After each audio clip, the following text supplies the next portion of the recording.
Well, hello, everybody. It's Thursday. And again, thank you for joining us for yet another edition of the Lives and Lessons from 100 Christians. Today, we're doing John Charles Riley, known as J.C. Riley. He was a prominent English evangelical Anglican bishop, pastor, and writer whose robust theology and practical warnings shaped Victorian Christianity and continue to influence us as believers today. As the first bishop of Liverpool, he championed biblical orthodoxy, personal holiness, and evangelism amid a rapidly industrializing and theologically contentious era. His plain-spoken tracts, books like Holiness, written in 1877, and Pastoral Leadership made him a towering figure in the Church of England, often called the last of the Puritan divines for his doctrinal clarity and committed to Reformed theology. Born May 10th, 1860 in Cheshire, he was the eldest son of John Riley, a wealthy banker and silk manufacturer, and Susanna Hunt, raised in a nominally Anglican home with little spiritual depth. He enjoyed a privileged upbringing, attending Eton College and Christ Church, Oxford, where he excelled in academics and cricket, earning a first-class degree in the classics. Destined for a career in law or politics, his father secured him a parliamentary seat. Riley's life took a dramatic turn, though, in 1837. At age 21, during a period of illness, he experienced a profound conversion while visiting a church in Oxford. Hearing Ephesians 2:8 read aloud, "By grace you have been saved through faith," he was struck with the truth of salvation by grace alone, marking really his first steps towards decided Christianity. I like that, decided Christianity, not inherited. This awakened a lifelong passion for biblical truth. However, personal tragedy followed in 1841. His father's bank collapsed, plunging the family into ruin. Riley, then aged 25, lost his inheritance and political prospects, forcing him to pivot to ministry. He was ordained a deacon in 1841 and a priest in 1842, beginning a career initially viewed as a fallback but soon embraced as a divine calling.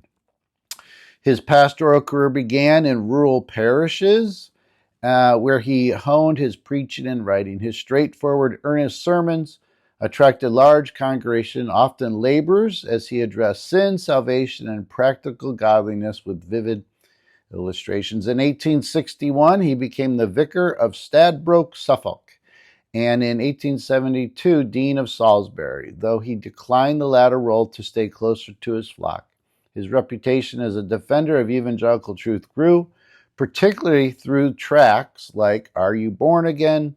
Do You Pray?, which reached millions through the Religious Tract Society. In 1880, at age 64, he was appointed the first bishop of Liverpool, a new diocese in a booming industrial city, rife with poverty and skepticism. Despite initial hesitation due to his age and health, he accepted, serving until his retirement in 1900. 20 years.